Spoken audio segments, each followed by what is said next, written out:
Commence primary ignition.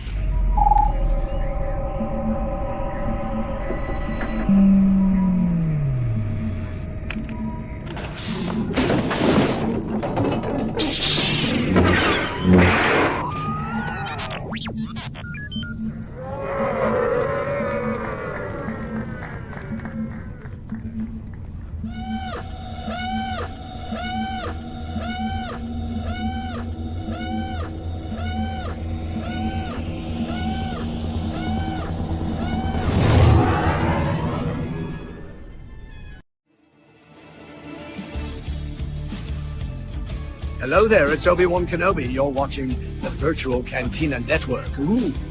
Is there a blue milk around? Can I get something? I'm in a cantina after all. Goodbye there.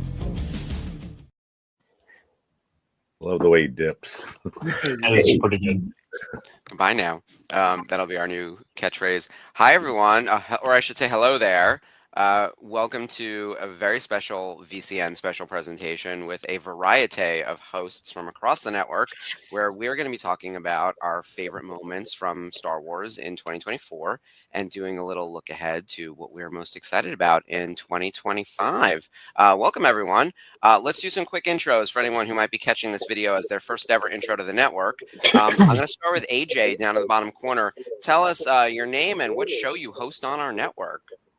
Yeah, sure. My name is AJ. I'm on the Virtual Cantina Network. We do the show, The Nerf Herder Council.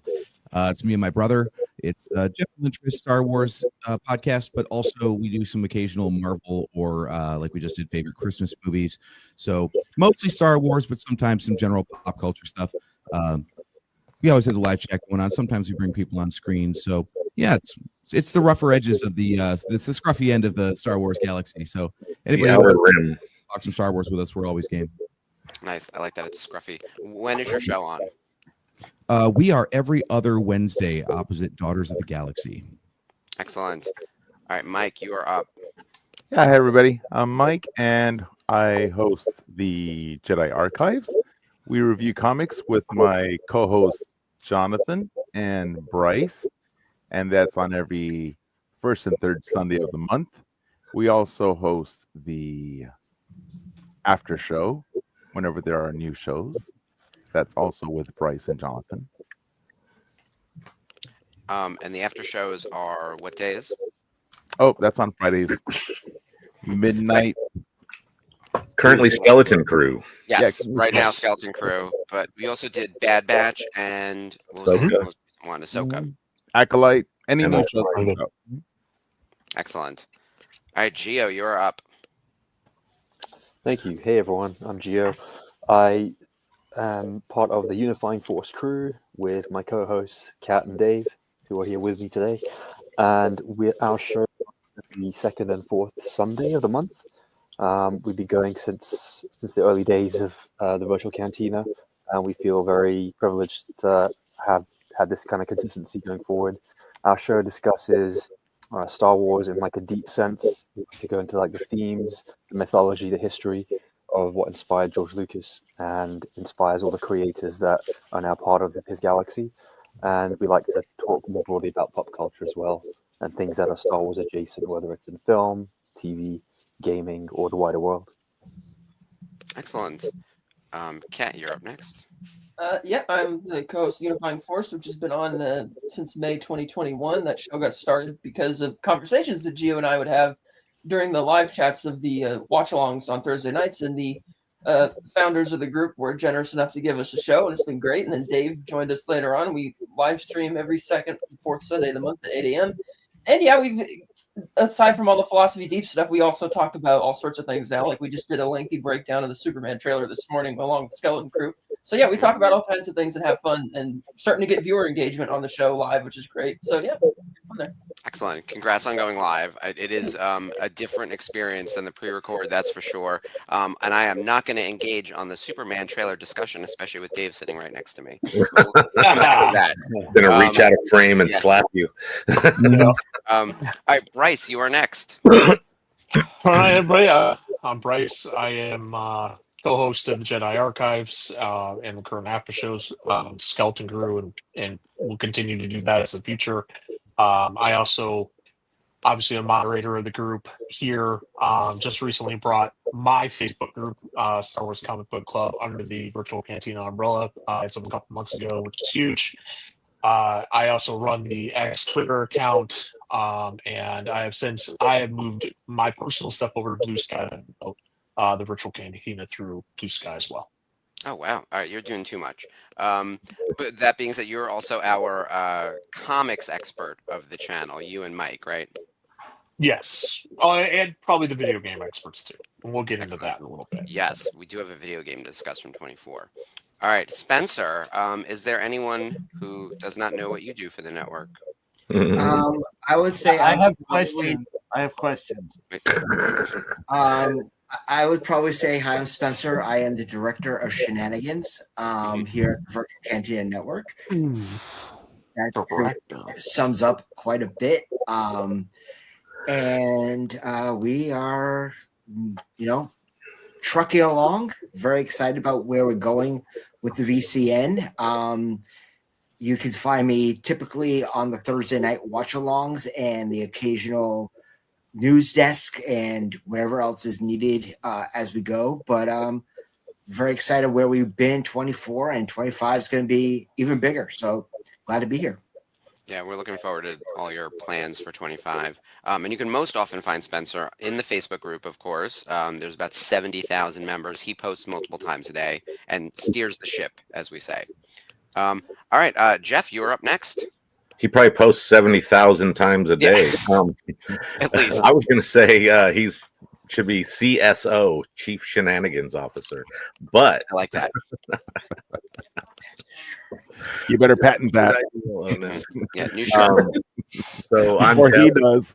I am also a host on the Thursday watch-alongs, as well as general production producer duties here and there. Like yesterday, many weeks ago during Mark's unboxing of the Ghost, which was fun to be part of. That was a great little segment yesterday.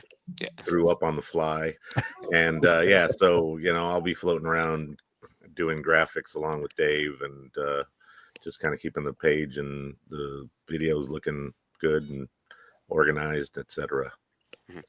Jeff produced Rebels for us. Rebels Revisited until I learned how to push the buttons, and now we can fly solo on Mondays on Clone Wars. Sometimes there's still every third week or so I have to send a message being like help at 8:55. Like there's always some crisis. All right, Dave, you're up next. So I am Dave. I'm one of the general producers for the network here, graphics and whatnot. But I also co-host Unifying Force with Kat and Geo now. It was a pleasure to be brought on to that show. And I am usually on the watch-alongs with Spencer and Jeff. So yeah, the three amigos, we have you guys front and center. Jeff and Dave, for everyone behind the scenes, it's Spencer steering the ship, and Dave and Jeff are making sure the ship is still flying. So mechanical. Yes, exactly. Well, the thing is, I fly it like I'm Hondo. And I feel like we need to talk Hondo this year too. Chewy or we wash. Serenity. Definitely one of my favorite moments from the year. So just to do my quick intro, I'm Mark Von Olin. I'm the programming director here at the network. I host Clone Wars Revisited on Monday nights, formerly Rebels Revisited. We closed out that show after a little over 2 years. And I produce Daughters of the Galaxy on the opposite Wednesdays when Nerf Herders is not on. And you can also find me, as usually, like the man with the microphone when we have events. I want to say Ryan Seacrest, but I'm really more of a Billy on the street kind of energy.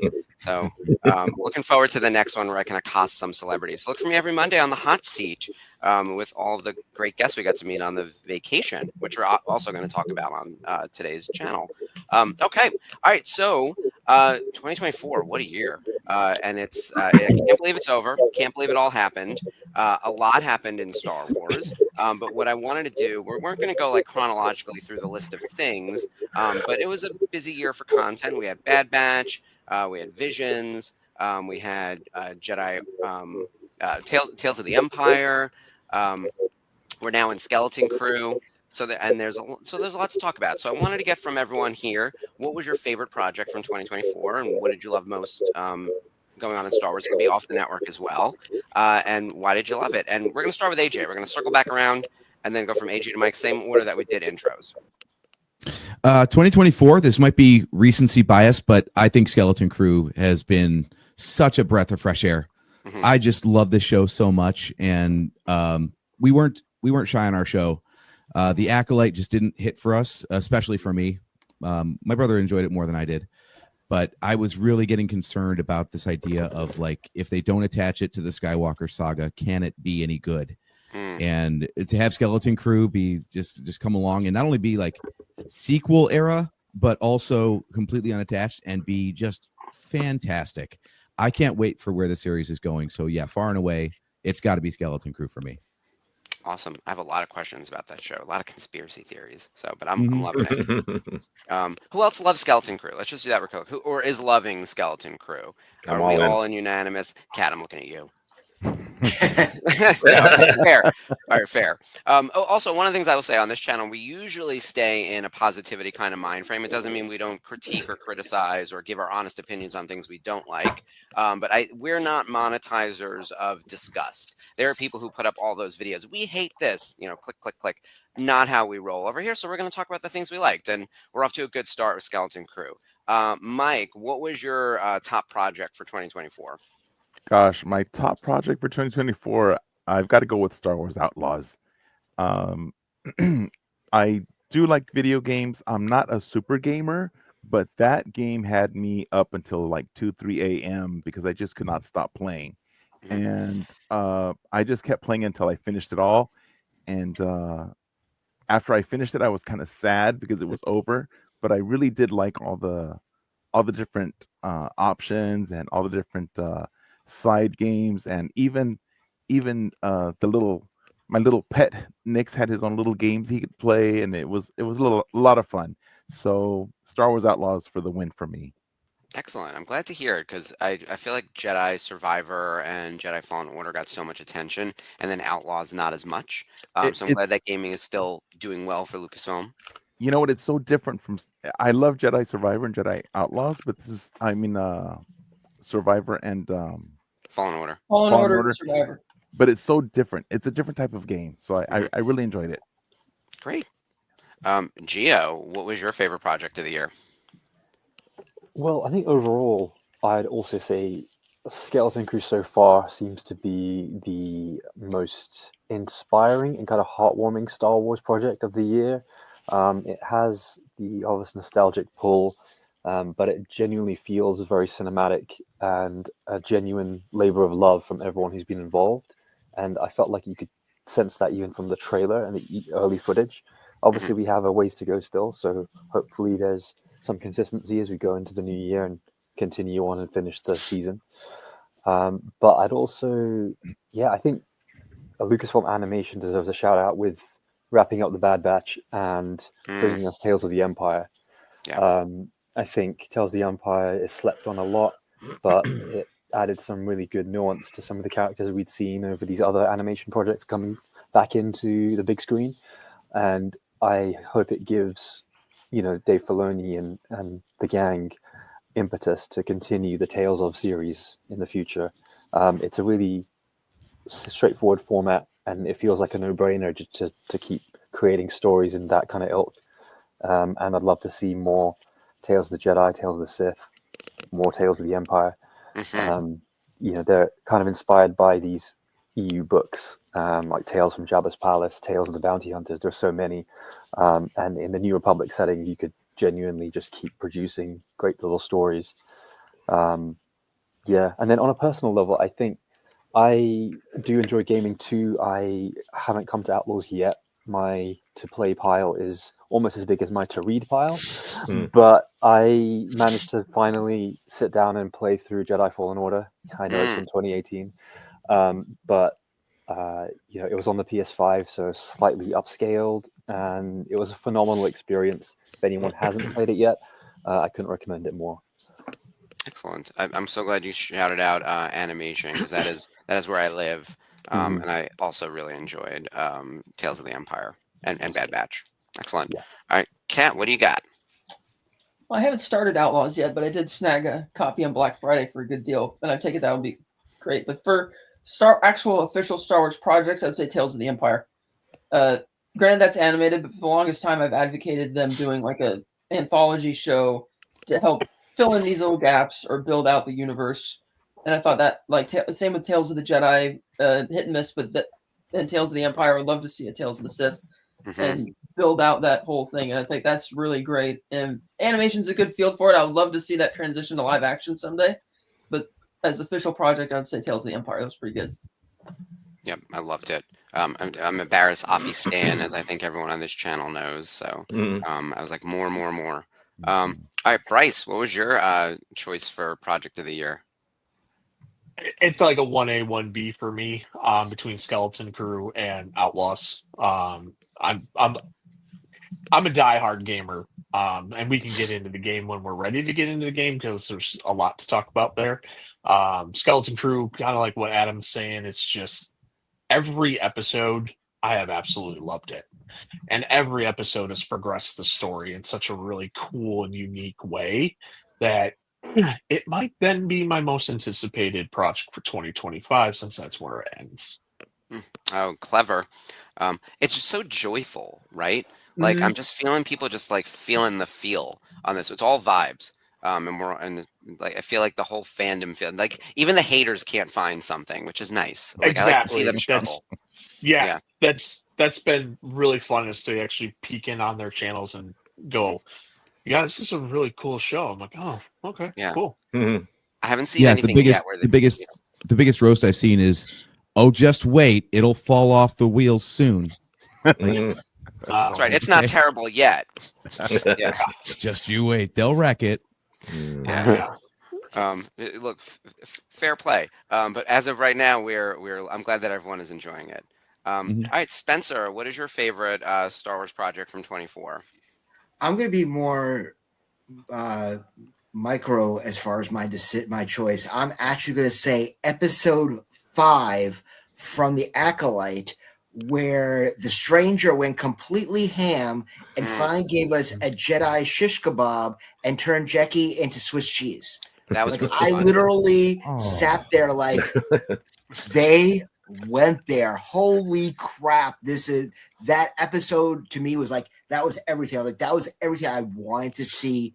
Someone going completely nuts, like off the hinges Sith.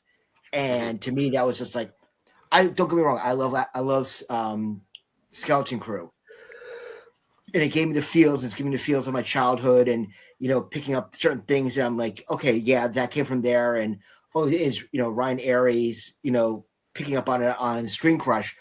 But to me, that one episode of The Acolyte to me was everything I wanted as an adult Star Wars, like something you don't expect to see in a kid's property. And to me, it was like, there's not been many things in Star Wars that have literally put me on the edge of my seat, like with my jaw dropped, like, what?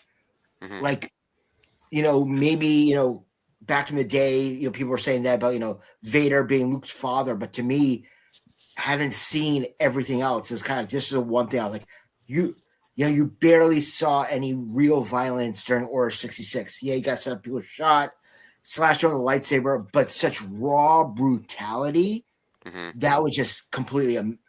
I think that was the best thing in my mind of Star Wars this year. I think Lucasfilm struck gold with Manny Jacinto, and regardless of how people feel about Acolyte, whether they liked it or disliked it, I think we all kind of agree that he was great, and the character of the Stranger was interesting. So that episode is the one that has the highest ranking on IMDb out of all. They all have terrible rankings. The show is review bombed into oblivion, but people seem to have liked that episode. So yeah, I think that's a good choice. Also very granular and totally fair. I think we could talk about, like, if we were breaking down Tales of the Empire, I loved Barris Offie, didn't love Elsbeth, right? Morgan Elsbeth as much, right? So you can get into that. So yeah, if anyone wants to slice and dice even further, we are open to that. Mark, Jeff, I love the triple tap. I hated that it was Jackie who got it. Yeah. One character I was rooting for. Yeah. That's the one. I think that was also the episode for my daughter sits and watches Star Wars with me religiously, and everybody here knows she's just as popular as anybody else in the fandom. That turned her off. Like, she didn't want to watch The Acolyte, but now that we're at Skeleton Crew, she is getting to get it and sometimes watching it before us, which Mike and I've had a crack up about a few times. That usually she's on it, and it's a wonderful thing to see her getting back into it after Brice, Acolyte was and just now a little too dark. mention now that she's even watched it without you. So I think that's Oh yeah, awesome. oh yeah. I'm like, I can't even get mad. Like, but she goes. Yeah. I don't want to spoil it for you, Daddy. It's pretty good. So could we talk on ramps for a second? I'm just gonna detour for a quick second because who has kids in the chat? I know Brice does. Is that it? Are you the only parent? Brice and Dave. No, Dave has kids. Yeah, I've met your kids. So we're missing on ramps right now for Star Wars. They used to have Rebels, Resistance to a lesser effect. We have the I guess Young Jedi Adventures, which is like a micro series, but there are numerous ways to get kids in. I think Skeleton Crew is our new on ramp. Like, it feels like this is the way to get like young kids looking at tweens. So imagine if you're casting a 12-year-old, you're probably appealing to a 7-year-old, right? Like, that's kind of the gap. I feel like that is the group that could watch Skeleton Crew. At the same time, it gives us all the nostalgia feels. Like, I'm watching this and I was like, oh shit, that's straight out of Goonies. Like, and then your kids are gonna be like, what's a Goonie? Yeah, I'm loving it. And then Dave's like, and I failed as a parent. Well, it's a weird spot because my children are 16 and 22. So, they're in a different kind of place, and Skeleton Crew's not hitting it. It's actually proving Skeleton Crew may be an on-ramp for my wife because of the nostalgia factor. She is not a Star Wars person. Spencer laughs. She's Star Wars adjacent. Yes, no, not even Star Wars adjacent. Well, what is her fandom, Dave, if you don't mind me asking? What's that? What is her fandom of choice? So, her fandom tends to be like Hallmark movies. Okay. She is a fan of, say, like true crime and that sort of thing, and she's really like she will watch some Star Wars because she comes to Katie Sackhoff through Longmire. And she enjoys that kind of programming very much. But she asked me this morning, I think, oh, are you watching the new Star Wars thing that looks like I've been seeing advertisements for? And I'm like, am I watching the new Star Wars? I'm about to know about it's my literal job. But she's interested in watching that. We're on holiday break, both of us. And I'm like, well, yeah, let's sit down and we can watch that property. Binge a few episodes. Is a really cool feel for that. I don't think it's hit that right tween market where my younger daughter is. She's into and hitting the things like, the Percy Jackson, because those kids are like the hotness for this is what we should be watching. Yep. I heard good things about that show too, but I haven't seen it. Yeah, it is the Percy Jackson and the Olympians I saw at San Diego. I went to that panel because I had to go and report back. And we took an entire trip to Texas to go and visit the lead for that. So Star Wars didn't quite hit that market, but I'm going to go with my favorite moment is the Skeleton Crew. I loved parts of Acolyte. I really enjoyed the Bad Batch. I loved Tales, but my favorite moment at this point is Skeleton Crew, just because. And I'm going to even kind of go down the rabbit hole a little bit further to Skeleton Crew. Episodes 1 and 2 so far were really what hit. They hit that Goonies / ET / Pirates of the Caribbean nostalgia and really brought it back. And I really enjoy that. And if that proves to be a Star Wars on-ramp for my wife, then Lucasfilm and Disney are damn well doing something right, because if you get her to watch Star Wars with that, you did something. That would be Adults need on ramps too. Oh yeah. And I think for many, it was The Mandalorian. I remember, so I was a licensee back in 2019 when I got and I remember the original pitch from Lucasfilm when I'm sitting in their theater in San Francisco at the corporate, PowerPoint on the screen, and they're telling us about the show, and I was like, oh, this looks really deep cut. Only the craziest of Star Wars fans are going to like this thing. Who's going to care about a bounty hunter that isn't Jango Fett or Boba Fett, who looks like him, and whatever. And then they told us about a baby, but they didn't tell us about Baby Yoda, right? They said a baby, and I was like, oh, and this baby's going to saddle him, and he can't go anywhere, and he's in this stupid egg. I was so angry coming back from that. I was like, this is a disaster. We need to stay away from this. Like, do as little product as possible while we're checking the box. And then it comes out, and oh man, did The Mandalorian bring in every person who wasn't a Star Wars fan? So sometimes you don't know. Like, the pitch had nothing to do. Yeah, Dave, like, we could all live like this now. Like, this is the way. Right? It's the way. How'd this happen? So yeah, the on ramps for adults, Mando season 1. Reaching for the helmet. Sure. Everyone get your Mando helmets. Or any of them from De Nuevo Novo, let me ask you. So not a 1. I didn't think so. Meanwhile, we fully skipped over Jeff in his favorite moments. So let's come back to Jeff, and then I actually have answers on behalf of Jamie and Ashley as well. So I'll have to do my section quick. But Jeff, tell us what your favorite part of 2024 was. Well, I have really been enjoying Skeleton Crew. I look forward to the rest of the season. As everybody else has said, it's got that whole kind of 80s throwback vibe, retro feel, which is very much, stuff that I grew up with. I really liked Rebuild the Galaxy. I wish they would have just done it as a movie, though. Yeah, that would have been a good movie. I get a kick out of season of that. Yeah. Oh, okay. I get a kick out of the way that they do the Lego stuff. Even if it's not Star Wars, the animated Lego stuff is always on point. They do a great job with that. Bala the Hutt is my favorite Star Wars character, like full stop. Like, yeah. And introducing, oddball, deep cut, offshoot, whatever things like Darth Jar Jar into the mix. And kind of mixing it. It's sort of our what if, actually, which is also, I have to catch up on that. That just dropped today. Yeah. Speaking started of Marvel. today. Yeah. So I really enjoyed that. Overall, I think one of the things I've enjoyed the most this year is just having the opportunity to see some of these properties on a big screen. So Acolyte up on the big screen, Skeleton Crew up on the big screen in movie theaters, El Capitan for that one, and even Rebuild the Galaxy. I saw the second episode in a mall of all places on a large screen. So, that's kind of where I've been going in terms of I think I get invested more if I'm immersed in that kind of environment to begin with. But when I was sold on Obi-Wan.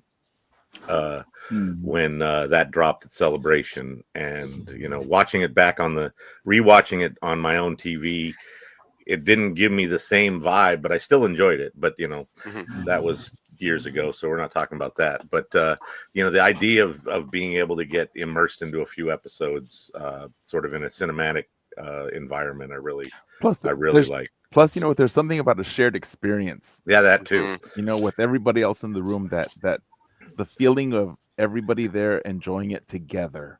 And the Easter egg content in Skeleton Crew specifically was, like what Mike said, was such a weird treat, sitting in the theater and hearing people buzzing around you about a character they just saw. When the Captain EO little flippy cat thing came up, that I gotta that's whatever, it's like, okay, I recognize him. I wasn't sure exactly where he was from.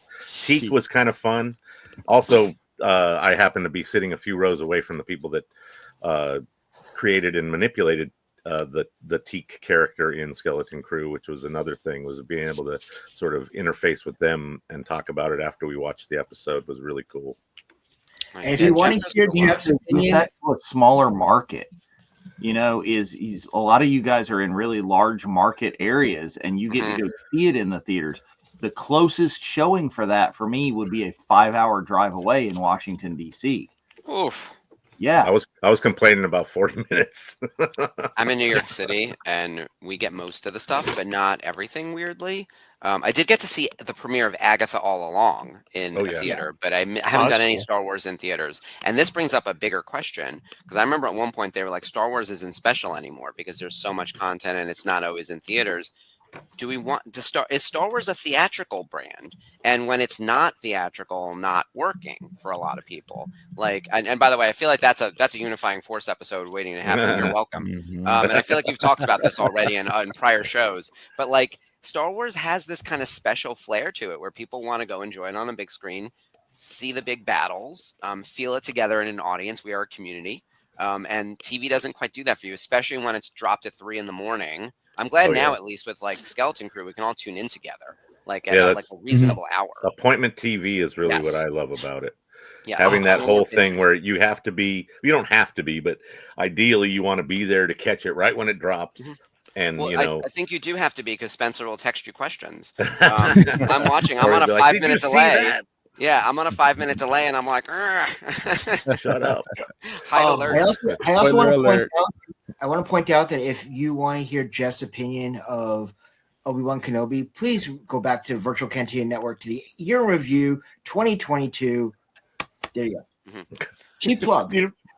We would be remiss, and I can't believe I didn't think of this as a 2024 moment for me because it was the first time taking Sophia to the theater. Is the re-release of the Phantom Menace 25th anniversary. I forgot about that as well. So that was one of my other theatrical experiences. I haven't changed my 2024 to that moment. Right there. If you were lucky enough to live in a city that got that. Yeah, I this is the one time I've gotten to do it. I will be honest. But the thing is, you need to have a good football team in order for that to happen. Well, wait. So shots fired. Also, we don't do sports on this network. Punching down, Spencer. Come on now. Quick show of hands. Who saw episode 1 in the theater? Who went back to? I mean, the first time or the second? Sorry, the 20. All right, actually, let's do both. Who saw the 25th anniversary in the theater? I did. Okay, so almost everyone, or about halfway. And then who saw the original in theater, like episode 1 in theaters in 1999? All of us. Okay, so but who saw the 3D version? Who saw 3D? I think I skipped that one. No. I had the luxury of going. Get a headache watching 3D. Yeah, who has the 3D version? I'm gonna change my answer because I forgot that. I don't know how I forgot that. Yeah, but seeing Duel of the Fates again on the big screen, I was sitting in the third row to make it seem bigger.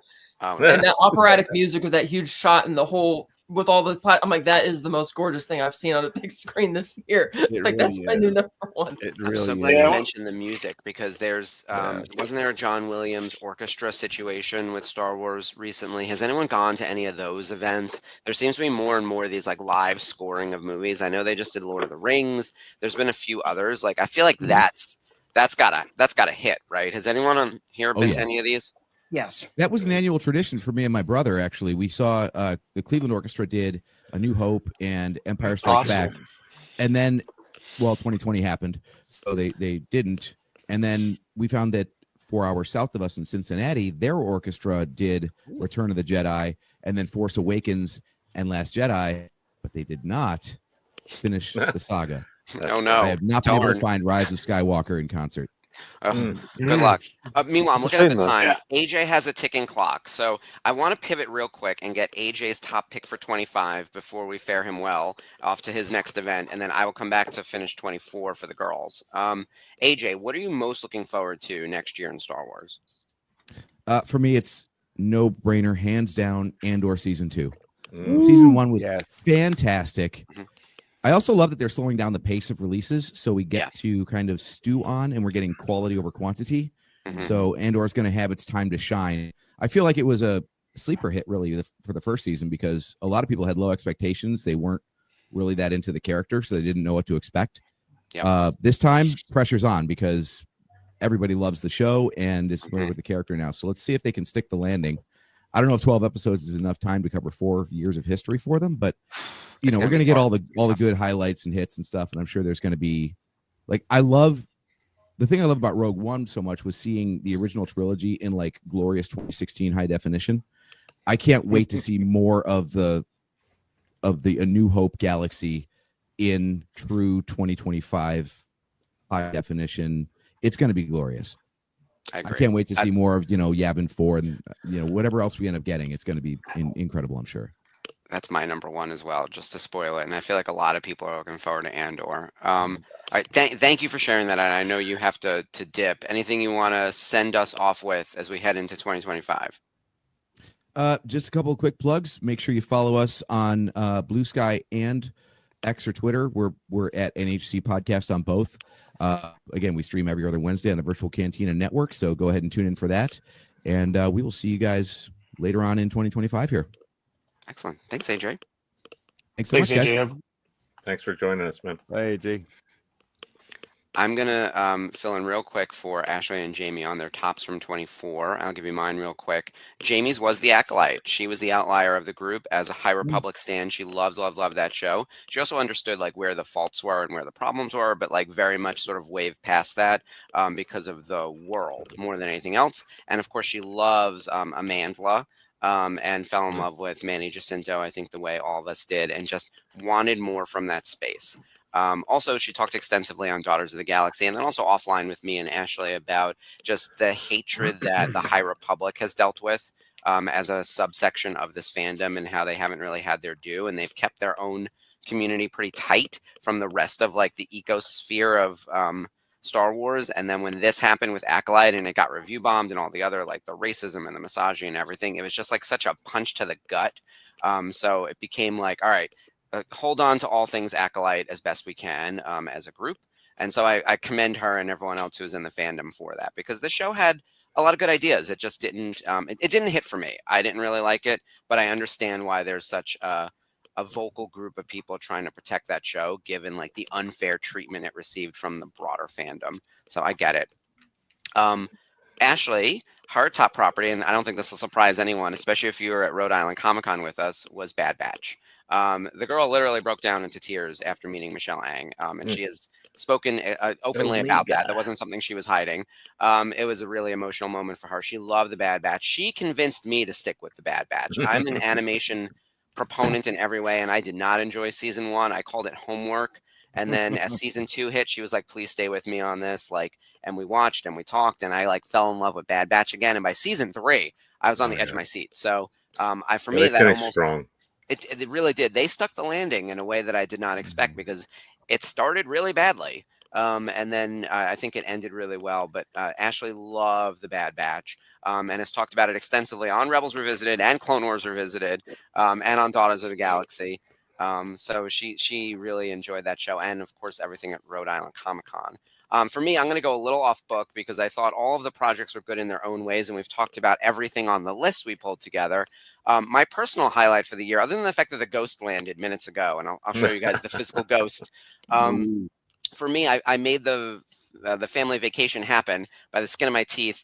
And I got to go out there and be the face of the network for a few days and get to interview a bunch of the celebrities. So there are all these videos now of me like chatting with all the guests that you guys booked to come to our Boon to Eve event and, hang out with. And that was really, really fun to get to just talk to people who helped make Star Wars happen, which was part of my job when I was at Top. So this was like a nice continuation of something that I used to do that now I'm doing for the network. So that was a blast. That was my favorite part of 2024 Star Wars related, was everything related to family vacation stuff. And then continuing that at Rhode Island Comic-Con, working on my ever-growing list of autographs on the Rebels poster coming together. So getting there. Filling in. So many. Yeah, look, once you got Filoni on here, like there's no stopping me. Like I'm just going to fill this thing until there's not a centimeter left of space. So are we pivoting towards our favorite VCN moments now? We can. So if we want to do one more loop, favorite VCN moment, and then we'll get into looking forward to most in 2025. So let's start back down at the bottom again. We'll start with Mike and work our way back around. So Mike, you were on the vacation. I feel like if you don't say the vacation, there might be some words to be had. Well, he could say Asheville. Right, you were in ICCC too. Look at him. No. Jedi Way meetup. Yeah, Oh, Jedi Way yes. meetup. Yeah, that was actually, I'm wearing my Jedi Way meetup sweatshirt right in my hoodie. That was really fun. I didn't get to go last year, so I had a lot of FOMO from FOMO, last year's, indeed. and it was a lot of fun. And I had fun meeting up with my VCN friends that I don't get to see in person very often. So that was a lot of fun getting to be there in person, in real life, and to get together. Although it went by really fast, but it was just fun to get together. It just went by really quickly. So I think my favorite VCN moment, it has to be the vacation, when we were all together at Scum and Villainy. That was my favorite moment from the VCN. Nice. Gio, I know you're on a different continent. So you can choose something virtual if necessary about VCN connectivity. Thank you. I might have to. Yeah. Actually, no, I'll go with the VCN family vacation as well, because I got some vicarious joy just seeing how much everyone loved that. We had a specific show reviewing the family vacation, and my co-hosts managed to be there as well to enjoy at least big parts of it. And it sounded fun. It sounded a good mixture of coordinated shenanigans and chaos as well, with some spontaneity thrown in there. And I don't think you could ask for more, really, from a group experience. So that was really cool. And also just on our show, just being able to memorialize a few of the actors that were lost in this year meant going back and watching some of their material and some of their highlights. So the chief ones for us were Carl Weathers and James Earl Jones. And being able to revisit for myself, I unfortunately didn't see all the Rocky movies growing up the way a lot of people have done, but to go back and see how spectacular a statesman he's always been, often on the screen, was awesome. And I take a lot of inspiration from Carl Weathers. He was a trailblazer. And James Earl Jones as well. There's not much more that anyone needs to say about the latter, but he is the voice of generations and always will be. There's a Disney live-action CG film, Mufasa, which is genuinely all thanks to his vocal performance in the 90s as Simba's father. And he's affected, I think, many millions of people around the world. So that was a huge loss. So just appreciating those moments and reflecting on them was a nice way to pay homage to those that aren't with us anymore, and also look forward to keeping their legacies alive and kicking going forward. Yeah, we lost a few real powerhouses in the Star Wars fandom this year, and I think we're going to do a little in memoriam segment toward the end of the show. But yeah, we'd be remiss to not mention James and Carl and a few others that have left us. It felt like 2016 again, where we lost like Carrie and Kenny in a matter of a short period of time. It was like that kind of year. So yeah, we're thank you for mentioning that, because we're definitely going to talk more about all of these various actors a little bit later. Kat, I know you were on the vacation. We were roomies for a couple days at Mike's house. Mike was the hostess with the mostest over there. Anything from the vacation you wanted to talk about, or any other events? Oh, the vacation was the best VCN thing for the year, I'd say. That was really fun getting to hang out with him. I mean, Mike and I hang out every once in a while anyway, because he comes up here every few months. But yeah, that family vacation was great. Like seeing everybody and going to all the different events was fantastic.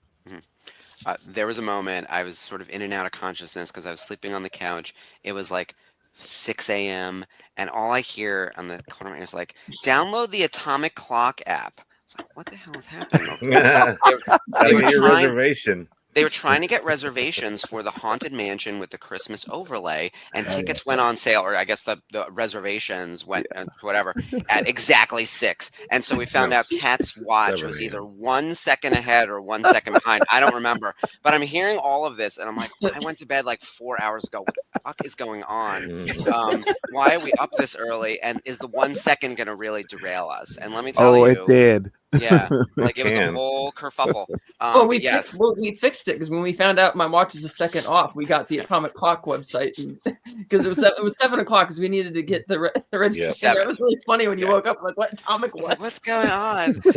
I was just, I'll stick with Where me are the forever. nuclear codes? Yeah, the Atomic Clock app to get tickets to the Haunted Mansion. It was the first day or the second day that we were there Yeah. at Disney that It they was were the doing the first. overlay, and so the park was filled with lunatics. Mhm. There for like, we need to be there for the AKA opening us. minutes. Yeah, including us. Like I'm excluding us. yeah, without a doubt. Brice, what was your top moment, a VCN moment from the year? Well, obviously I wasn't at the family vacation, which would bum me out, and I wasn't in Asheville with everybody a few weeks ago. Mine was just 2 weeks ago, and that was actually being on a watch along with Kevin Thompson. Mhm. That was a highlight A because lot of fun. I actually love Kevin. I think he's wonderful, and the fact that I was actually able to get on and see him and chat with him and everything like that. That for me was my highlight. Excellent. We have so many excellent guests, especially on the Thursday night watch along. You guys do such a killer job bringing in people who, I mean, these shows are on the air right now. These are relevant, in the moment guests, and they give great stories. In fact, if I'm doing the math on this, so truly this past week, Thursday, Ardashir from the 501st, I know him a little bit, and we've done interviews together. He's a really, really nice guy. He was an excellent guest. It's He the was kind of great. thing where he gives like great stories. We bring on interesting people.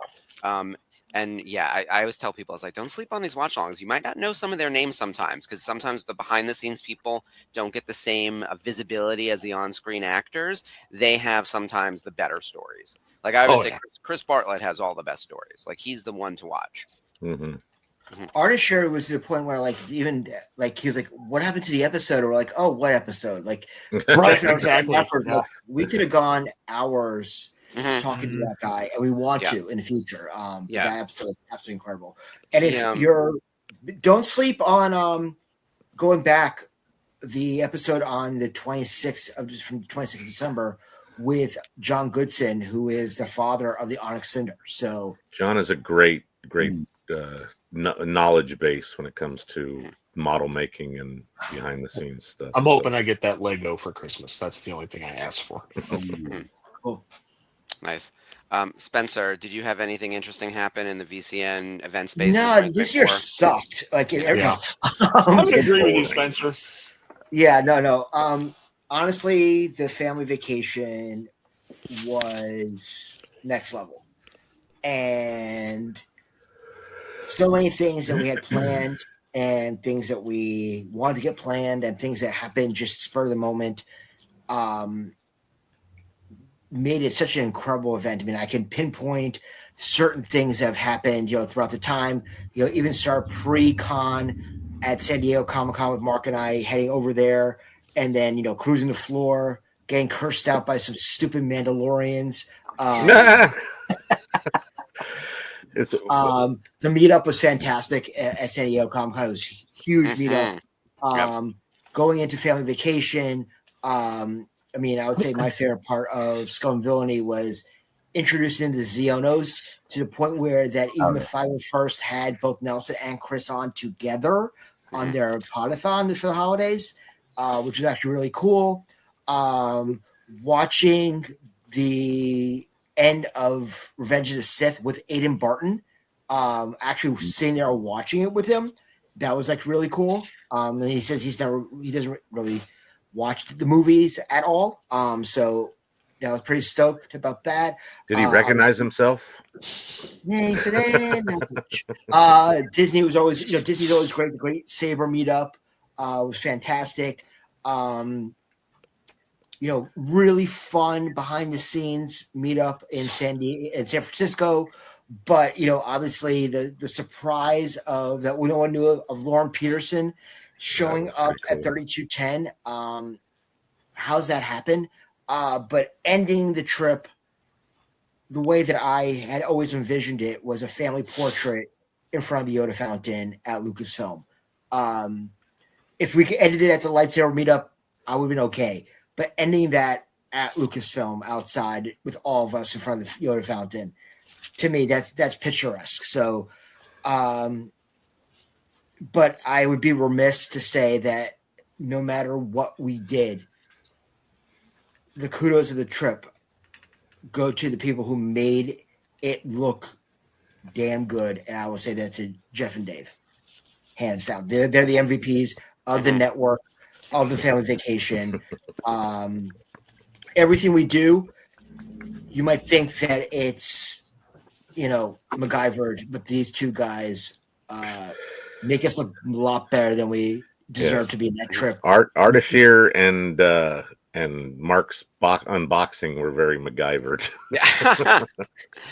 But still, it looks seamless, and honestly, everything to do with the trip, the videos, the packages, everything we did, couldn't get done without those two. Point blank. So I will say this till I'm blue in the face. The MVPs are Def and Jave. So yeah, those guys. Def and Jave. Did Scooby write that? No. No, I actually said that online once. I'm like, what the hell? I love Scooby. I got to give him help. Like I said, they keep the ship flying. Spencer's steering the ship. They are keeping it up in the air. I should mention, too, from the family vacation, Kathy being our events director, Joanna handling all the swag, everyone who volunteered at the various places. It took a lot of hands to make stuff happen. Mike for hosting me. I'm telling you now, like the way I had to cobble together this trip, like it barely came together. So it's a community, and we all sort of take care of each other, and it was a ton of fun. I had such a blast. Jeff and Dave, you were there on the vacation. Do you have any specific moments you want to pinpoint from there? Any little tidbits? Jeff, I know you had your car towed. Like, that's got to be like the one for the books. It's like after that whole day at work, it's like, son of a bitch. Yeah. I enjoyed the trip overall. There was a lot of really cool elements that others have called out. I get a kick out of sort of being around people that are immersed in the celebration page. We do the LA Comic Con meetup, and we run into a handful of people there. San Diego was a great meetup, running into some people there. Taking a trip to North Carolina. The only reason I'd ever go to North Carolina. Sorry, Dave. You son been everywhere. Maybe another reason. Back to other parts of the. There we go. So that was a lot of fun to be able to hang out with people in person. Mike and I will meet up at Disneyland every now and again, and that's really cool to be able to kind of connect with people. It's just the people kind of make the work worthwhile, I think. Yep, agreed. All right, Dave, what about you? Yeah, I mean, I will hit on very specific moments. Like the most recent one in mind is kind of our semi-guerrilla lightsaber meetup in the front lawn of the Biltmore. Yeah. It's like, I've been to the Biltmore. That's a great location for a lightsaber. Right in the front, and Skip and I are running in with like cases and garbage bags full of sabers, waiting for everybody to come in and like light them up. And the normies are going like, what's going on? What do these guys have in these plastic bags? So security was getting questioned about it. So yeah, we're doing that. That was a great meetup with people. I mean, the family vacation wasn't our only real meetup. We had like a big presence at ICCC this year. Oh yeah. There was a Boonta Eve thing. Yeah, we had a Boonta Eve special edition in Nashville. That was really cool. Then we had two of our guests revisit from the San Francisco leg of the trip came with us. We had some big fun at that. We got to run a booth at the con, so we had a table and we're sitting out there bullshitting and hanging out. All I do is work cons. It can be fun if you do it sparingly. Yeah. No, I mean we didn't have to like weren't like pushing product like you have to do in there and everybody coming in, but we're sitting there and we have a specific location that everybody can come back to and hang out with us. So that's a level of super fun for that. My personal here's favorite moments are, number one, riding the Falcon on the family vacation with people who'd never done it before. Getting Sherry in there. right? Mhm. Getting people in there, never done that. I'm just sitting in the back at the engineer seat, just watching. And I'm just like, I'm just going to press the button, and I'm just watching everybody else. Yeah, That we was- were willing to give up our pilot option Yeah. to let others enjoy their first flight. Absolutely. And then like my personal moment is in the group and other group is being officially taken. Like there's group photos that popped up in groups of, I think I just saw Dave Filoni in the San Diego airport. Amazing. And I was Amazing. like, holy crap, Dave Filoni was in the San Diego airport. And I look at the picture and I'm like, look, and he's standing next to that's my daughter. That's No, that not was not Dave Filoni. That's definitely a moment. We The wrong shared that Dave. around all of the chats. Every VCN chat had that picture. I was can't wild. believe people were that dim to think it was not like it was a fuzzy picture. You could clearly tell it wasn't Dave Filoni. It's like, oh, it's a tall guy in a cowboy, and it must be and Filoni. you're much taller than the Yeah. real. And And I Filoni. can say, never known and I can our say Dave. that, Like, it I can say clearly that was not picture. That picture made it. Had its hands sent to several members of the Mandalorian cast and crew, and they rolled about that. So Mhm. Oh, okay. But the fact that you're a foot taller is really the give. Yeah. It's been quite the year for the network. So I do have a quick answer for favorite events from Ashley, and this goes back to what you were saying, Dave, that we have events outside of the family vacation. Rhode Island Comic Con was her gold star moment, and I got to be honest, like the vacation was for gold, but like Rhode Island Comic Con is consistently an amazing event, and I tell people all the time, it's not that expensive to attend. There's always a great Star Wars presence. It's probably our silver medal event in the year on like the VCN calendar, depending on what else is going on in terms of having a great meetup. We had a wonderful time, always at the Dave & Buster's by the mall, and then also just luxuriating around the con, meeting actors, jumping into people's photos, getting my Rebels poster coming along. It was a really, we had a great time talking to Ashley Eckstein. James Ronald Taylor was there this year. As I mentioned, Ashley cried after meeting Michelle Ang, T. Bradley Baker. We met a lot of awesome people. So, Dave, highly what was your recommend favorite Rhode moment Island. what was your favorite moment of Rhode Island Comic Con? Oh no. Oh no. Read between the lines. He was there 2 years ago. Here's the thing, it's hard to get to one more into everything. the end of the year. I'm sorry. Yeah. Next Half of year, us have we never should- been there before, at least. You've gotta More come than out, Yeah, I Jeff. haven't You gotta either. get So there. Dave's Well, that. Three-quarters. I will go with, as opposed to being there, I was being Filoni and wearing the Filoni cowboy hat at my daughter's wedding. And then when my wife asked me, what the hell is that pin on there? That's to make up for the moment. So we shared a room this year with a few of us at Rhode Island Comic Con. If we plan ahead of time, we got a couple rooms you can all crash together. Like it's an easy breezy show. You're barely in the room. It's I gotta say, as far as cons go, it's like San Diego Comic Con is rough sometimes, crowded, and there's too much to do. Rhode Island is the opposite of that. It's like just the right amount of quality guests with like not a lot of stress. So the quality to stress ratio is in the right bracket. Okay, that being said, I feel like we talked pretty extensively about everything that was in 2024. We didn't miss anything on the list. We talked about Acolyte. We talked about the Tales of the Empire. We talked about Bad Batch, Lego Rebuild the Galaxy, Skeleton Crew, The Family Vacation, our other events. We talked about some publishing and some video games.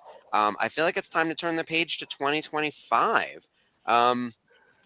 There's not a ton on the docket, so we can even go beyond 25 and beyond. What are people really looking forward to in this upcoming year? And once again, Mike, I'm going to start with you and we'll loop our way around. Well, hands down, Andor.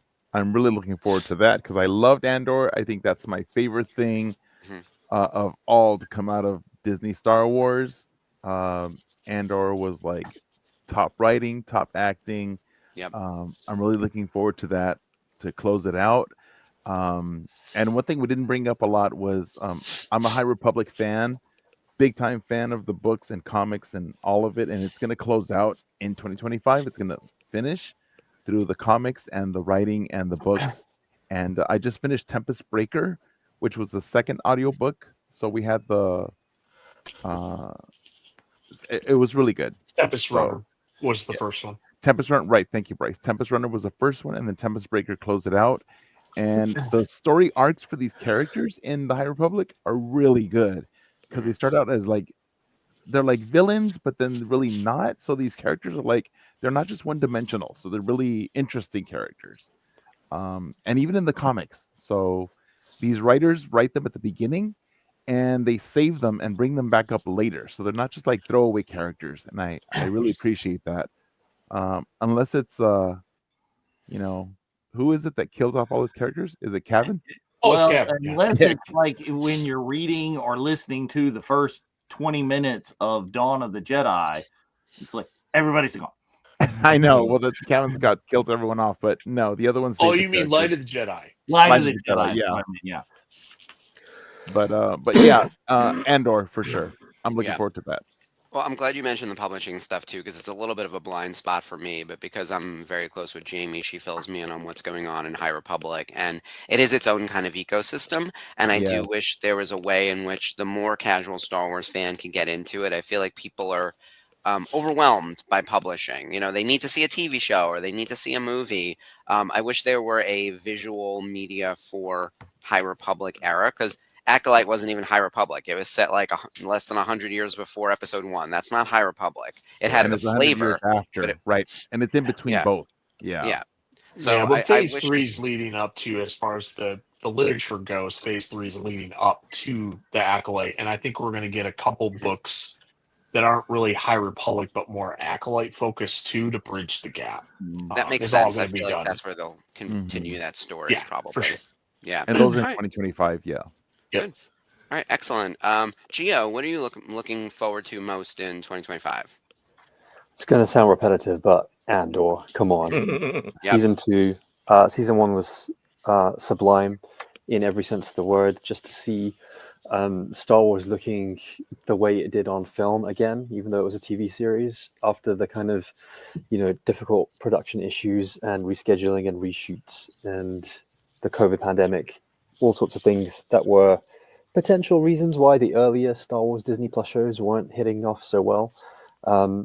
This production looked truly rich in story, in character, in the actual investment in the production. I think moving on to actual locations again and researching them to create the actual physical sets that the actors can then embody and populate is really important. Stagecraft and the volume is an amazing technology, but Andor proves that there's nothing like being on set. And I think it's taking one of my favorite Disney Star Wars film is Rogue One. And so Andor, giving more character and more development to everything before that particular story is just something that I'll always be thankful for, because it's not something that many people really wanted, a prequel to Rogue One, focusing on a specific character, but it's been such a treat that we've been given. I almost think that some of the Star Wars fandom doesn't deserve such a rich show. It's incredible.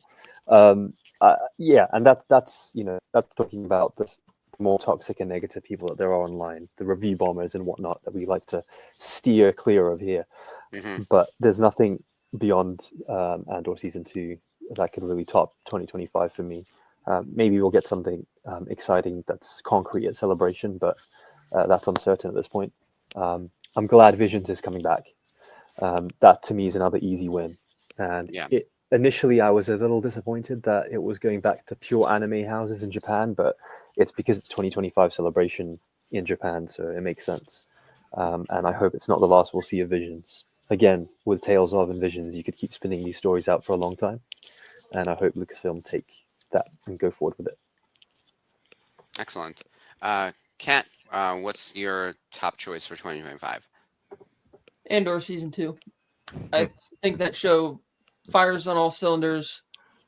Certain things about Season 1 I would tweak, but what I liked a lot about the upcoming Season 2 is that the showrunner, Tony Gilroy, said the thing they wanted to improve on was that Season 1 apparently didn't connect with as many casual fans. It was more like diehard fan or just TV fans in general who like dramatic streaming shows. And it says we need to find a way to get people who usually won't go to a Star Wars show to watch this show. And that was really encouraging to hear that, because it's like, yeah, they're thinking outside the box and have it be its own. I mean, because that's such a unique production, because not only do you see the production value on screen, that all the characters are well written, there's arcs, it's like it's existing outside of whatever is going on at Lucasfilm headquarters, and it's doing a really good job at it. And the revelation that they were going to do a 5-season show, but then restructured it as 2 seasons, but took their time to do it so that it actually will still flow really nice, is refreshing. So it's like, yeah, I think that they should be taking notes for the rest of their shows and say, hey, this is how you do it, in terms of whatever they're doing behind the scenes to shepherd the show the way they have been doing. It's working.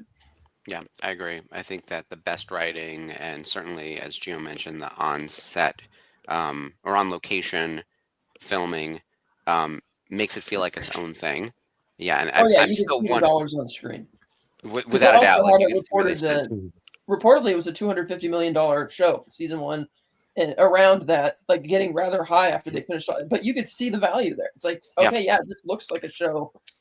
Like, it doesn't look like the volume, even though they may have used it at times. But yeah, you could see the dollars on screen, and that's great. Building out the streets of Ferrix, I mean, that was a lot of involved, like, legit set work. And yeah. Yeah, it's very impressive. All right, Brice, I'm going to kick it to you. I'm assuming you also care a lot about Andor Season 2, but if you have anything on the publishing or video games, that'd be great to hear. I'm just not going to say it because everybody else has. It's a couple things. I'm excited to see if we get news on the third and final installment of the Jedi video game trilogy. So I do believe it's supposed to be released in 2026, but I'm excited to see if there's something at Celebration with Lucasfilm Gaming that might surprise us, like Eclipse. That's another one that's been kind of thrown around. We don't know if it's happening, but some confirmations of some really Lucasfilm Gaming would be phenomenal. I'm not excited to see the High Republic literature ending this year. I understand it. I'm hoping that collective group of people find another project that they want to do, because it's been some of the best written Star Wars books are coming from Kevin Scott, Charles Soule, Justina Ireland, Daniel Jose Alder, and Claudia Gray, the original 5, and George Mann. All those. It's just been awesome. But my highlights to get to Celebration. Spencer knows that. Mm-hmm. So that's my focus right now.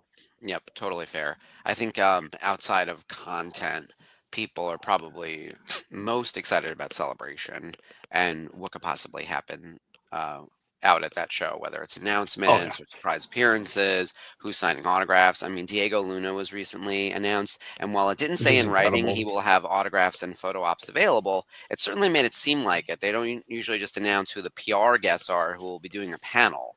Like, that's not really how they roll. They'll say, hey, there's a panel about this thing, and here are the attendees, this guest is attending. And in this case, they said this guest is attending. So I assume this will be his first public appearance for autographs and photo ops, which finally, come on, Diego Luna, get it together. We're all chanting one way out over here. So, then Doug Chang's doing. Yep. And then Manny Jacinto. Very excited about that's 3 people right there that are well worth the price of admission. Yep. I will say I do think Manny will probably hit the circuit after this. And I think that would be amazing. So I think Diego, on the other hand, is far less likely. But Manny, by the way, everyone should go watch The Good Place. If you don't know Manny Jacinto, except from Star Wars, go watch The Good Place. Aside from the fact that that show is bonkers and amazing, it's where it's probably the thing that put him on the map. And then he's done like a bunch of little things since. But he's amazing in that show. I think there might be a little bit more likelihood for Diego because this isn't his first appearance. He was at Superhero Con in Texas. When was that? Yes, I thought there was that. This past summer is Joanna and I were at Superhero Con in Texas. It's the one that I took my daughter to see the Percy Jackson kid. Oh, and Diego was there as well. How'd I miss that? He never. I mean, we were trying to get him to sign autographs at Topps for since Rogue One, right? So you're talking 2018, and it just never happened. Hopefully, here's the thing: I don't want anyone to be exclusive or behind a wall like this where we can't get them, and especially if they're willing. Like, please do the circuit. Please sign all the autographs available. I would love for him to hit the circuit. I will He certainly was go to pretty a show. exclusive, and he was literally behind a wall of curtains. Yeah. So he's Of course. signing like way in the back. Yeah. It wasn't because he wasn't like out on the main floor. But yeah, Diego was there. I'm pretty sure Joanna got to get an autograph of that. Oh, But nice. yeah, I was there for my daughter, not necessarily myself. So Yep. No, totally fair. Can we segue real quick? I want to mention, I was reading a thing, and it's actually like a little bit on the sad / nefarious side of things.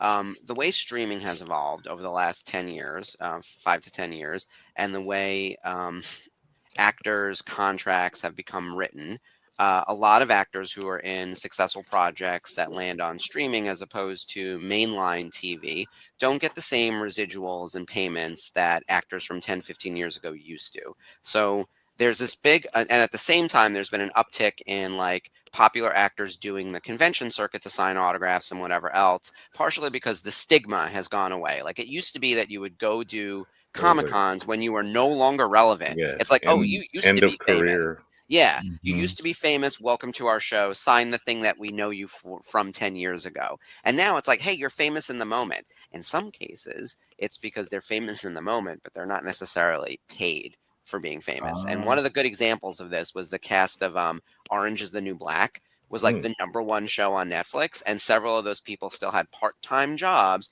working outside of when the show was on and doing the convention circuit because they needed to make money because they weren't getting residuals from the streaming on Netflix. So there's like a sad piece to this, but at the same time, it's also now broken down some stigma on the convention side where you can go like make some bank and get some face time with fans and maybe grow your brand a little. It's a weird double-edged sword there, but that's actually one of the reasons that the convention circuit has taken off in the last 10 years. It's kind of horrifying, actually. Yeah. Well, on that lovely note, just wanted everyone to be aware of that situation in the industry. All right, let's kick it over to Spencer. What are you looking forward to most in 2025? I'm sure Celebration's got to be on that list along with the Boonta Eve and everything, right? So I would have to say Celebration Day is my #1 choice for 25. Not just the Not So Virtual Cantina or stuff that we're doing, which honestly, our bread and butter here at the Virtual Cantina Network is a Celebration fan page. Yeah. It's our love for Celebration and keeping Celebration alive 24/7, even when you're not at Celebration. The toughest thing all of us can know is that if we didn't know people at Celebration, it could be daunting. Going in ourselves alone, it's a lot. And the one reason we have a community is that you're never alone in this universe. You're never alone in this galaxy. And that's why the Virtual Cantina happens where it is. The reason we have the Virtual Cantina Network is that, honestly, any of our shows could potentially be a fan panel at Celebration. So we're giving you the heart and soul of Celebration on a regular basis. And that's what differentiates us from the other great groups around the net that concentrate on Celebration. We're the ones that are keeping it going all year round with our own events and being recognized for that capacity. So, we'll talk a little bit about Not So in a little bit. But 25 for me is going back to Celebration, which is what we do at the core of everything we do. And, Mark mentioned, talking about the future. I mean, we've had multiple conversations about how the next family vacation is going to look, how the Boonta Eves attached to that are going to look, as well as future Celebration Boonta Eves. Because, we're pretty much banking on the fact that the 50th anniversary of Star Wars will be in 27, and we're going to go big with our Boonta Eve that year, which is one of the reasons why we're not technically doing a Boonta Eve in Japan, is we want to save that crawl of Boonta Eve Episode 5 for something that's really going to kick. I'm very excited about 25 Celebration as obviously Not So is going to be incredible. So, but yeah, Celebration is what we do. Leave it to Spencer for his favorite thing to be looking forward to in 25 is in 27. I know, the 50th anniversary. Okay, no, it's not this. It's what we're doing in 26 and okay. Mm-hmm. Yep. Oh no, I feel it. We were talking on the phone the other day. And he said something about 2027, and I was like, I'm gonna flip this car. All right, Jeff, what are you looking most forward to in 2027? Well, going to Japan, 2025, not 2025. You're going to Japan 27? Wow. I may be going. You never know. We'll see after I go in 2025. But yeah, going to Japan, I think, is more than Celebration itself, but it's very much going to be Celebration centric. I'm looking forward a lot to the end of Skeleton Crew, which will be in 2025. See how they end that, as well as any other times we can gather, maybe Comic-Con 2025 or something else like that. And obviously Andor is going to be a big thing. I look forward to them incorporating more alien species into that show. That was one of my big complaints, that everybody was, humanoid for the most part, and having a little bit more breadth of characters, with you can maybe getting off Ferrix and traversing the galaxy will punch that in a little bit, although the show is amazing without that. But that's just one thing that stood out and kind of caught my attention. Celebration, end of Skeleton Crew, any kind of previews we can get for the upcoming properties, I'm looking forward to as well. So great. Dave, what about you? I mean, obviously the things that everybody else has said, yeah, but I mean, I think really what I'm looking forward to in 25, since there's not that much that we know, is the stuff that we don't know about. And it's not like they haven't had a tendency the last couple of years to surprise us. We get a random drop of this on May the 4th. Is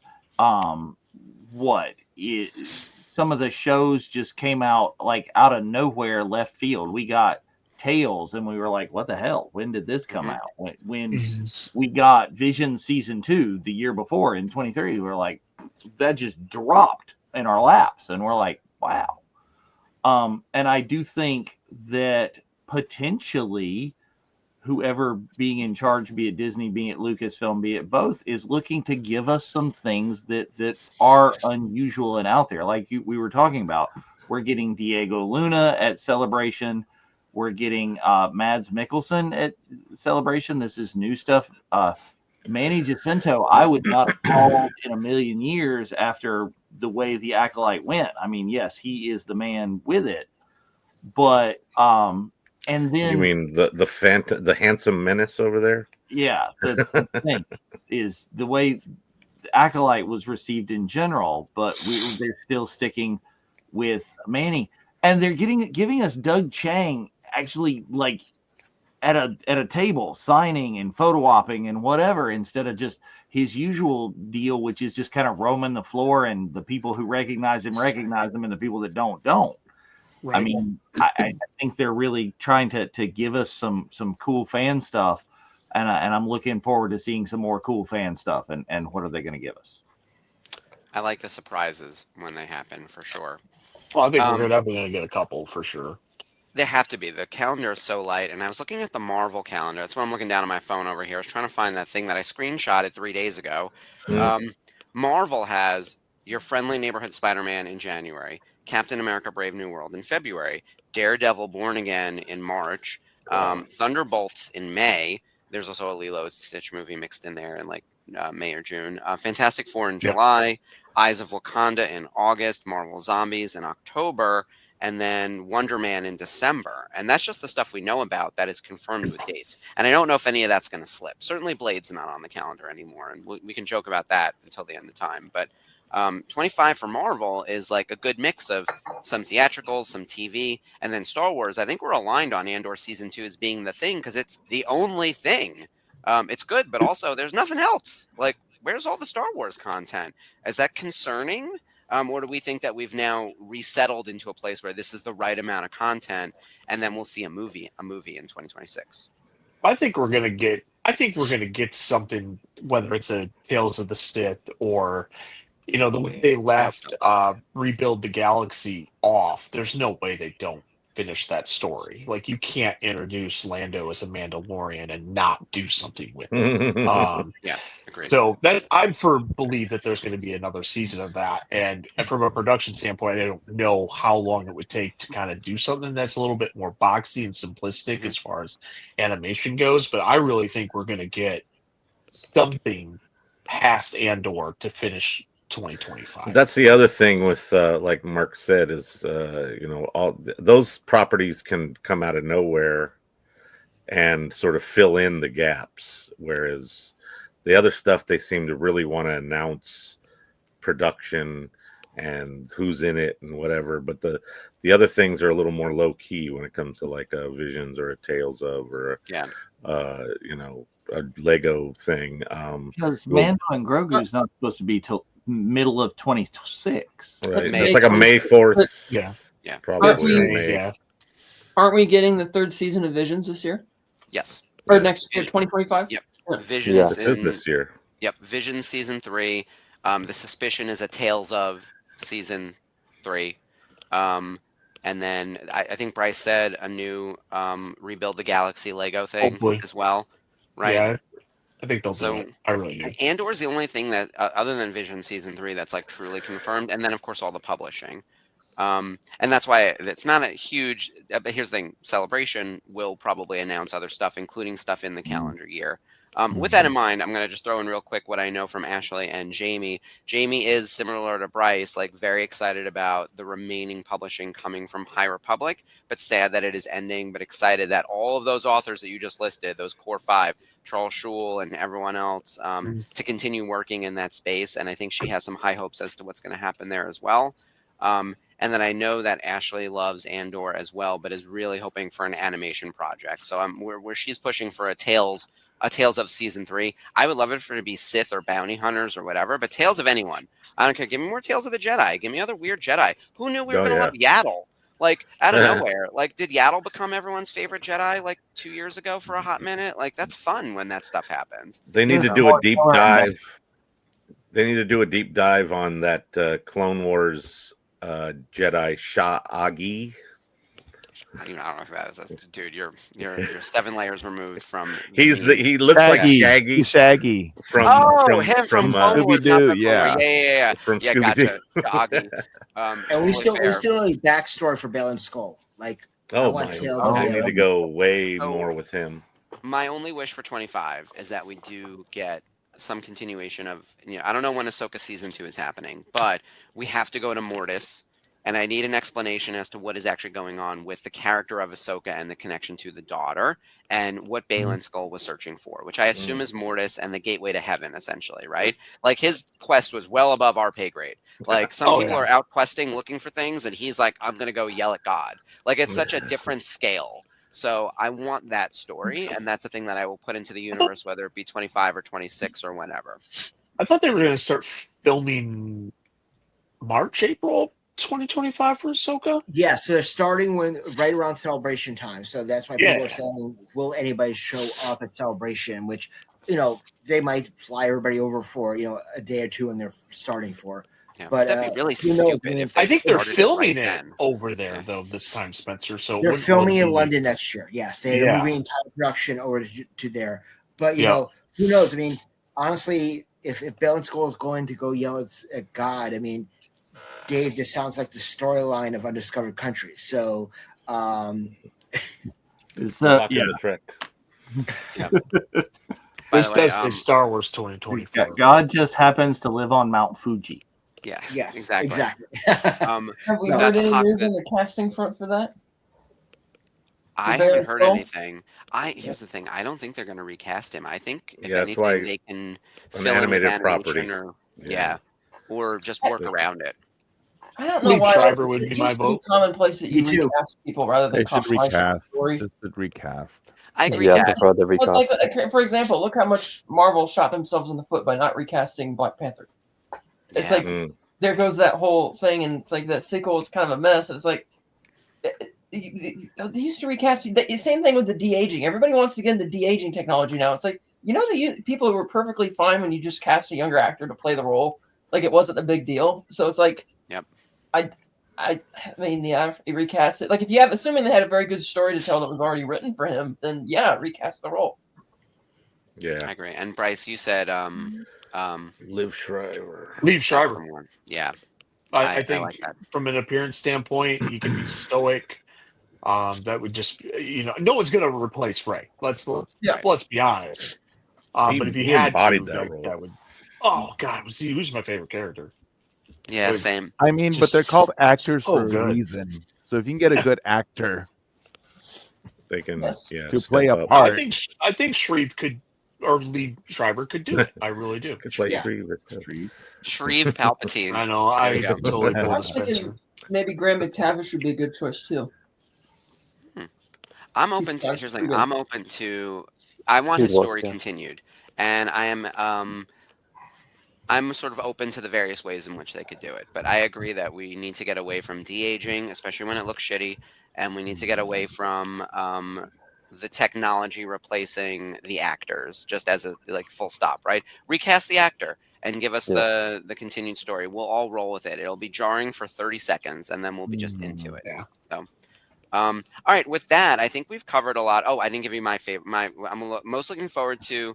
In 2025, of course, is Andor season 2. I wanted to scream One Way Out over and over and over again. But I do want something in the animation space. That's all I'm really looking for. If we can continue Baylan Skull's story, that'd be amazing.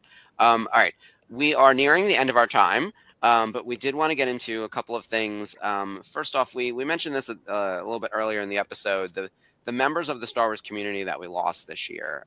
It was actually a really painful year in terms of the actors and the people who worked on Star Wars who are no longer with us. Some of them were actually close to people on this show through various behind the scenes workings. I know we all really appreciate their work tremendously. Did we want to first talk about James Earl Jones? I feel like he was probably the most famous of the list, and known for so much more than just Darth Vader. Just look at this list, man. If you told me your favorite James Earl Jones role was anything on here, I'd be like, yes, of course, sure. Mufasa, Darth Vader, The Sandlot, go for it. He's in The Simpsons as Bleeding Gums Murphy. This man did it all. Field of Dreams. Yeah, Field of Dreams. I saw him on Broadway. James Greer. 10 years ago, and it was in the Gin Game, and it was amazing. I like how they had the picture of Maggie in there because he actually voiced Maggie in a Treehouse of Horror episode. That's a good deep cut. So random. Welcome. Yeah. All right. Who do I want to pass the mic to? Who wants to talk about? Do we want to talk about Shauna? I mean, Shauna, we could talk about en masse because, Mark, one of your all-time favorite shows is Firefly. Yep. Shauna was the costume designer for there. Shauna also worked on the obscure hit Toys with Robin Williams and Joan Cusack, which was incredible costumes in that. But there's not one person who is involved in Star Wars today that has nothing but praises for Shauna Truepic. Period. End of story. And when E went on to get the Emmy for costumes for Ahsoka, she was Shauna's assistant, and all she talked about was Shauna's influence. Artist Share talked about Shauna, and talked about last week about how there was a Godfather reference to one of his costume in a Book of Boba Fett. And went and grabbed Gangs in her New York. vision book. Gangs in New York. Yeah, the Gangs in New York. Gangs in New York. Sorry, yeah. And she's like, "That's exactly what I was going for." And she had that picture that Artist was talking about. So right now, her influence in every capacity of the Filoni-verse going forward is going to be Sean referenced. Marty also had that talk about how she just kept going on his costume for Vane, and here's this Snoopy hat from from an Endor soldier or whatever it was, the that piece of accoutrement that he's like, who's going to notice that? And she's like, somebody in Ohio that is so deep into the show or whatever it was. That nerd that's going to just freak out over seeing that one little piece of something on there, kind of thing. The fact that people still cosplay from Firefly and Serenity because those costumes are they've become iconic. And I know that word gets thrown around a lot, but the brown coat, it's like how we describe that group. It's amazing. Very sad to see Shauna leave. But as we talked about on numerous shows, the legacy lives on. Same with James Earl Jones. Same with the other people we're going to discuss on this list. We'll forever talk about her and her work because of her contributions to Star Wars and everything else beyond that. Who else did we have on our list that we wanted to talk about? Carl Weathers. Okay. Who wants to talk about Carl? There's so much there. Everybody who's been on the show as a guest on the watch along has gushed over any kind of interaction with Carl. And Marty again talked about sort of just talking about random things with him and Carl's want to get more familiar with the content that they're going to be shooting, and seeking him out to run lines and do things like that. I thought was really cool.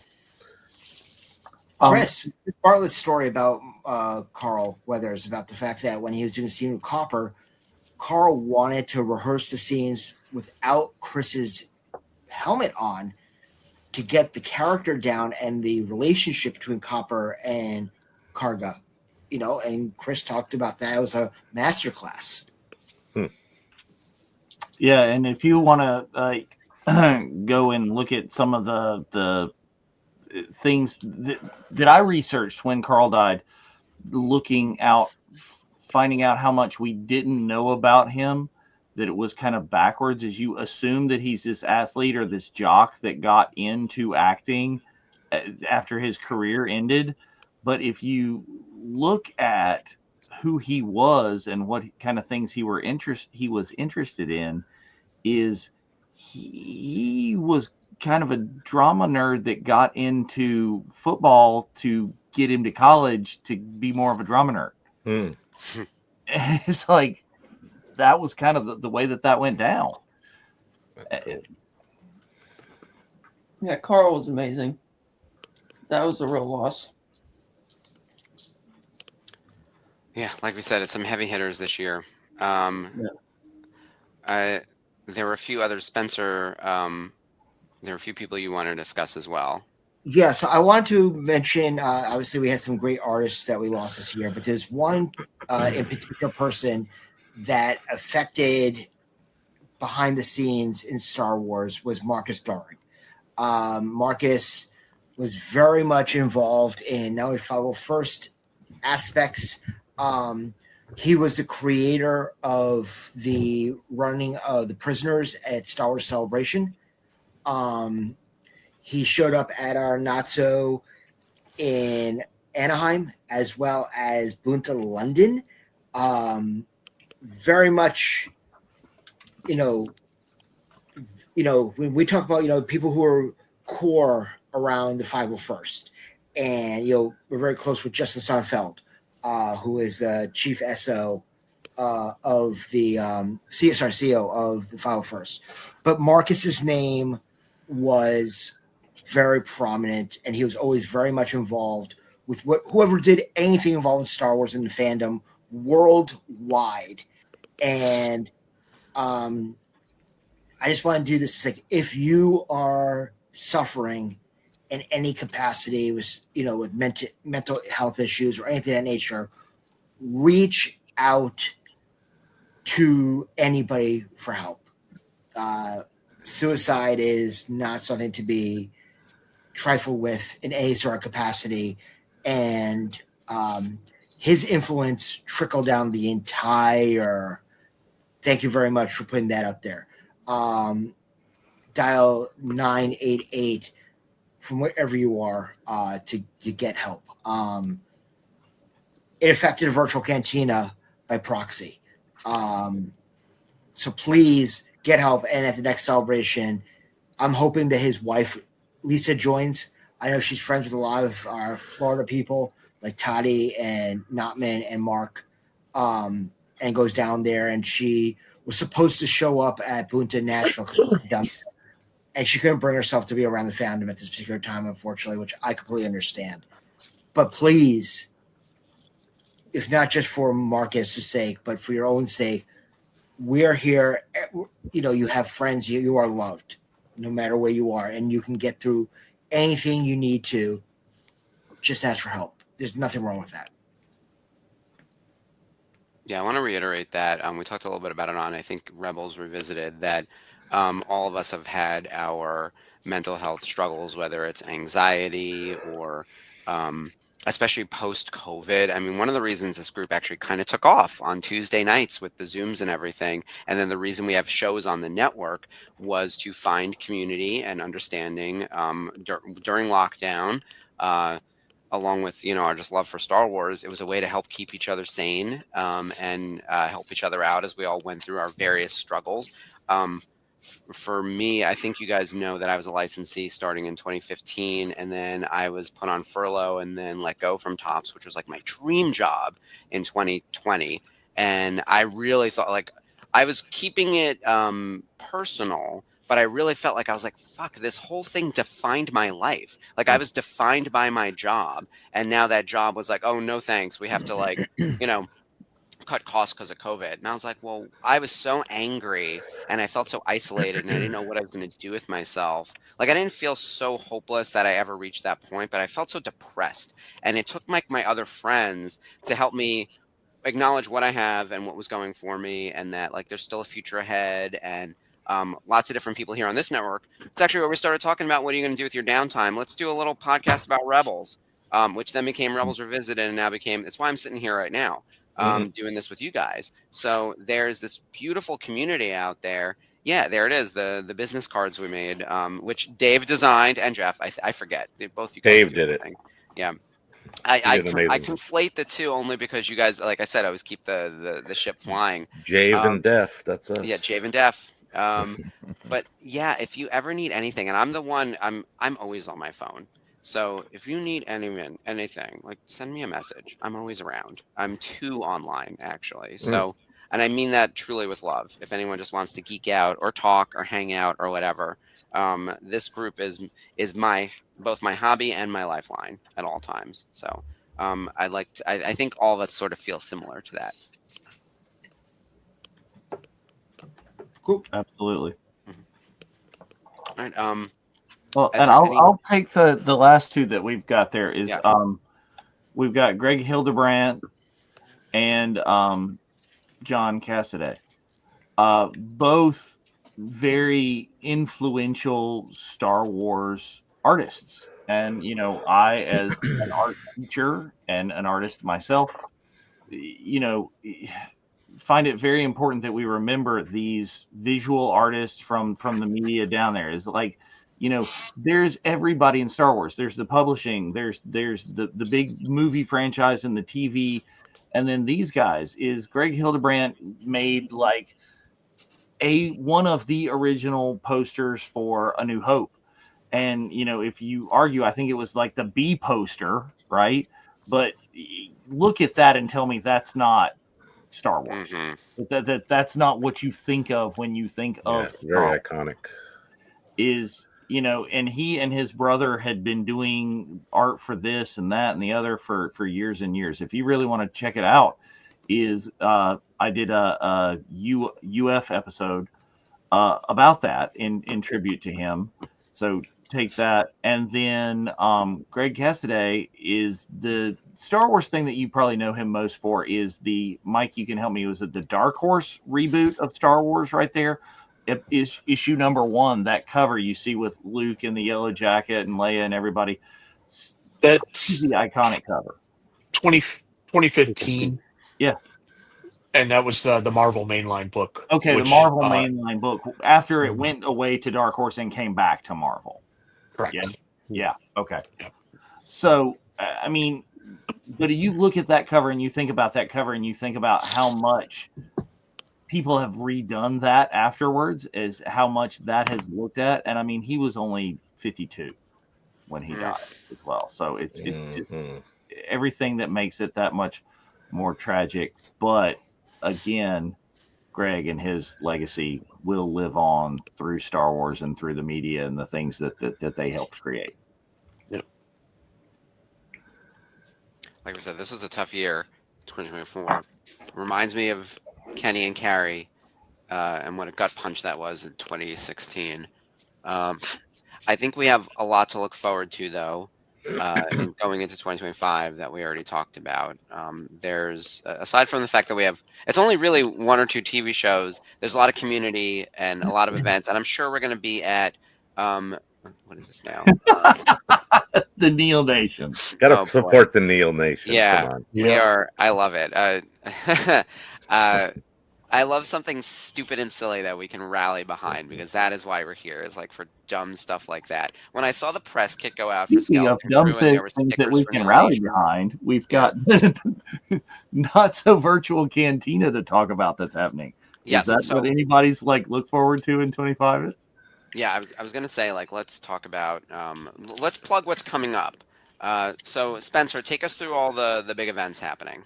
So our annual Night Before Celebration event, we are, because of time constraints due to the fact that we have to go to will call in Japan. Everybody has to go to will call. We're doing an abbreviated version of everything called the Not So Virtual Cantina Special Edition, which is the best of Bunta and the best of Not So in one. At the Hub Makahari, which is a 15-minute walk from the APA and the Makahari Masi Convention Hall.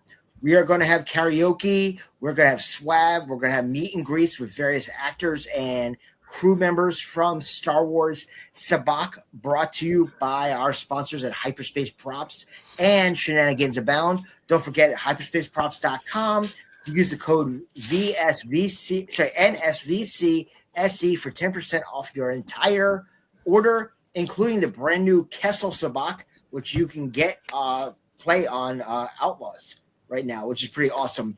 And when I say that we got some great things happening for the Not So, it's nothing more than the usual shenanigans and then some, what we always seem to be getting away with.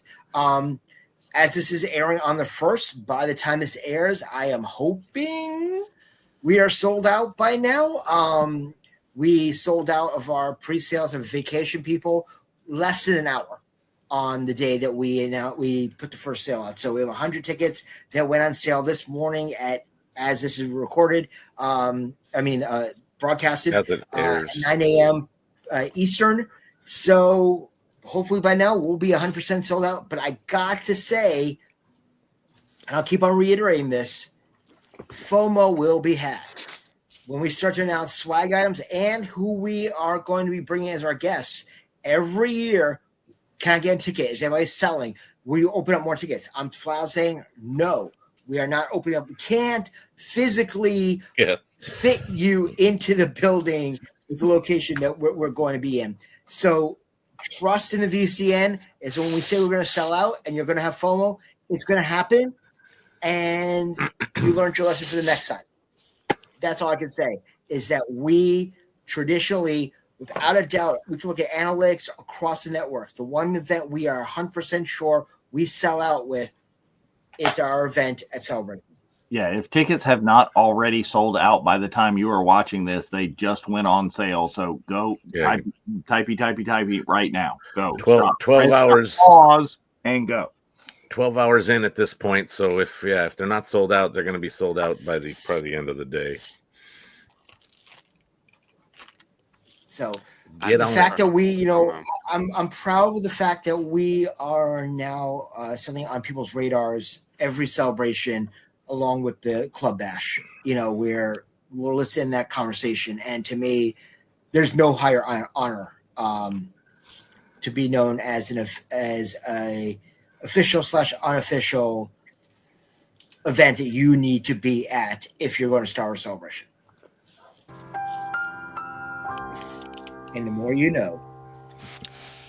We just segue real quick on Jeremy Allen Taylor playing Stinky. Yeah.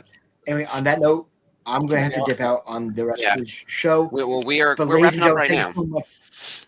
Okay, well. Yeah, we are at the end. So I was going to say, like, that takes us to the end of everything. We did our plugs. All right. Actually, we should just show the graphic of all the shows on the network real quick. We've got quite the calendar. Every Monday is no longer Rebels Revisited, but it is Clone Wars Revisited. As usual, Tuesdays is our happy hour on Zoom. Wednesdays, it bounces between the Nerf Herders or Daughters of the Galaxy. Thursday night is the watch along. Fridays, we do the after shows when there is something airing. Right now, we are in Skeleton Crew, which is very exciting. And then Sundays alternate between the Unifying Force and Jedi Archives. So we will keep you busy pretty much every day on the network. And then starting on Saturdays in January, Gary and I will be doing the VCN News special presentations, doing the Celebration News desks. So a lot going on, and maybe some new shows to be announced in 2025 as well. So more to come on that front. You never know. And I think that's everything. All right, is everyone looking forward to 25? Oh yeah. Yes. 100%. Yeah, I want to do like an LFG from Deadpool Wolverine. Like, let's go. I'm looking forward to it. Yeah, exactly. It's gonna be good. Yeah, 20th anniversary of Revenge of the Sith. That's gonna be interesting. 10-year anniversary of The Force Awakens. Great. No, that one will be fine. I don't dislike the sequel trilogy, so I'm in. I'm here for all the celebrations of all the stuff. Thank you everyone for joining. Reminder to follow us on all of our social channels. Follow all of these people individually too on social media. They're all a hoot in various ways. I think everyone's preferred channel is mostly Instagram, but of course the Facebook page for Celebration Japan 2025. All of our other channels, most importantly Instagram. Watch all of our programs. And I think we'll do all the outros. This is the way. May the Force be with you. Long live the Republic. Long live the Republic is the call. For Light and Life. Light and Life. What else we got? I feel like One One Way Way Out. Out. One Way Out. I have spoken. Ring that bell, subscribe, and like the video. everything. Push all Wizard. So wizard. All right. Live long and prosper. All right. Yeah. Bye-bye. Bye everyone.